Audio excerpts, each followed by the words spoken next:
ಅದೆಷ್ಟೋ ಕಾಲ ಕಳೆದು ಹೋದರು, ಎಷ್ಟು ಮರೆಯಬೇಕು ಅಂತ ಪ್ರಯತ್ನ ಪಟ್ಟರು. ಮತ್ತೆ ಮತ್ತೆ ಮತ್ತೆ ಮತ್ತೆ ನೆನಪಾಗುವುದು ಒಂದೇ ಪ್ರಸಂಗ, ದೇವಿ ಮಹಾತ್ಮೆ ಬಿಟ್ಟು ಹೋಗುವುದಿಲ್ಲ. ಇನ್ನ ನಡೆದ ಹಾಗೆ ಎಷ್ಟು ಮರೆತರು ನೆನಪಾಗ್ತಾ ಉಂಟು. ಕಾರಣ ಏನು? ನಮ್ಮ ಒಡೆಯನಾದಂತ ಶುಂಭಾಕ್ಯ ಅವನನ್ನು ಬಲಿ ತೆಗೆದುಕೊಂಡಂತ ಪ್ರಸಂಗ. ಚಂಡಿಕೆ ಪಕ್ಷವನ್ನು ವಹಿಸಿ ನಮ್ಮ ಒಡೆಯನನ್ನು ಬಲಿ ತೆಗೆದುಕೊಂಡಳು. ಮಾತ್ರನ್ನು ಉತ್ಪನ್ನದ ಋಣವನ್ನು ತೀರಿಸಬೇಕು ಎನ್ನುವಂತ ಉದ್ದೇಶವನ್ನು ಹೊಂದಿ ಆಕೆ ಹೋರಾಡುವುದಕ್ಕೆ ಈ ಅರುಣಾಸುರ ಹೋದಂತಾದ್ರೆ ಕೈಸೋಲಾಗಿ ಹೋಯಿತು. ಆಡಾಡಿಯಾದೆ ಅಲ್ಲಲ್ಲಿ ಅಲ್ಲಲ್ಲಿ ಅಲ್ಲಲ್ಲಿ ಇದ್ದಂತ ನಿಮ್ಮನ್ನೆಲ್ಲ ಜೊತೆ ಸೇರಿಸಿ ನಮ್ಮದೇ ಆದಂತ ಪಕ್ಷವನ್ನು ಕಟ್ಟಿದ್ದೇನೆ. ಇನ್ನೆಲ್ಲ ನಾಳೆ ನಮ್ಮ ಒಡೆಯನಿಗಾದಂತ ಅನ್ಯಾಯಕ್ಕೆ ಬೇಕಾದ ಪ್ರತೀಕಾರವನ್ನು ಮಾಡಬೇಕು ಎನ್ನುವ ಹಾಗೆ ಭಾವಿಸಿ ಪ್ರತಿ ದಿನವೂ ದೇವತೆಗಳನ್ನು ಗಮನಿಸ್ತಾ ಇದ್ದೇನೆ. ದಿನದಿಂದ ದಿನಕ್ಕೆ ದೇವತೆಗಳು ತೇಜವು ವೃದ್ಧಿಯಾಗುತ್ತಾ ಉಂಟು, ಬಲಯುತರಾಗುತ್ತಾ ಇದ್ದಾರೆ. ಈ ರೀತಿಯಲ್ಲಿ ತೇಜೋಪುಂಜರಾಗಿ ಬಲಯುತರಾಗಿ ದೇವತೆಗಳು ಬೆಳೆಯಬೇಕು ಅಂತಾದ್ರೆ ಏನು ಕಾರಣ?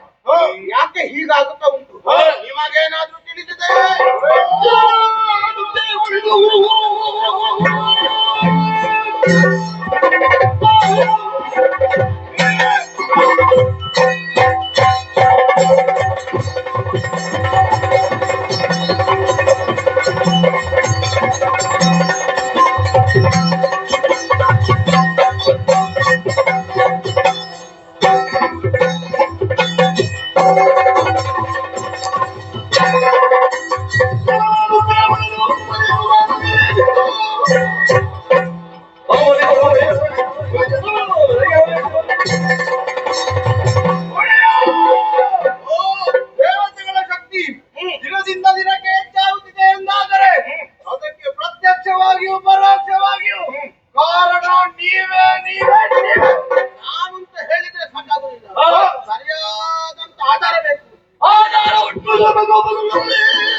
ದೇವತೆಗಳಿಗೆ ಕೊಡುತ್ತಾರೆ. ಹವಿಸ್ಸನ್ನು ಉಣ್ಣಂತಹ ದೇವತೆಗಳು ಹಾಗೆ ದಿನ ದಿನೇ ಬಲಿಷ್ಠರಾಗ್ತಾ ಇದ್ದಾರೆ. ಆದ್ದರಿಂದ ಕಾರಣ ನೀವೇ ನೀವೇ ನೀವೇ. ತಡ ಮಾಡಬೇಡಿ.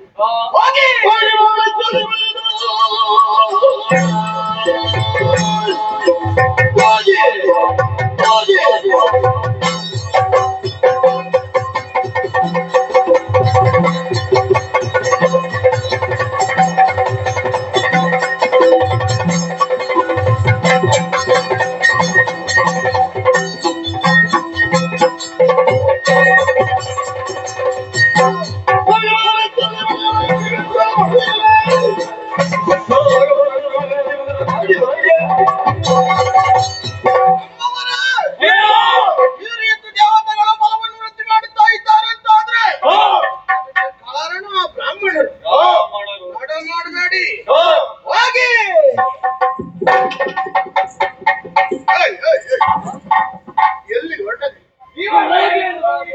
ಹೋಗಿದ್ದೇಳುವ ಕೇಳಲಿಕ್ಕಿಲ್ಲ. ನೀವು ಹೇಳಿದ್ಮೇಲೆ ಮುಗಿಯಿತು.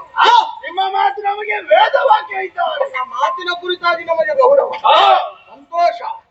ಆದ್ರೆ ಹೋಗಬೇಕಾದ್ರೆ ಎಲ್ಲಿ ಯಜ್ಞಾದಿಗಳು ನಡೀತಾ ಉಂಟು ಅಲ್ಲಿಗೆ ಹೋಗಿ ಮೊದಲು ಎಚ್ಚರಿಸಿ. ಕೇಳದೆ ಇದ್ದರೆ ಒಂದು ವೇಳೆ ಕೇಳದೆ ನಿಮಗೆ ಎದುರು ಮಾತಾಡಿದ್ರು ಅಂತಾದ್ರೆ ಅಂತವರ ಹಲ್ಲುಗಳನ್ನು ಕೀಳಿ ನಾಳುಗೆಯನ್ನು ಸೆಳೆಯಿರಿ, ಕೈಕಾಲುಗಳನ್ನು ಮುರಿಯಿರಿ, ತಲೆಯನ್ನು ಕತ್ತರಿಸಿ ಹೋಮಕ್ಕೆ ಹೋಮಿಸಿ ಹೋಗಿ ಹೋಗಿ.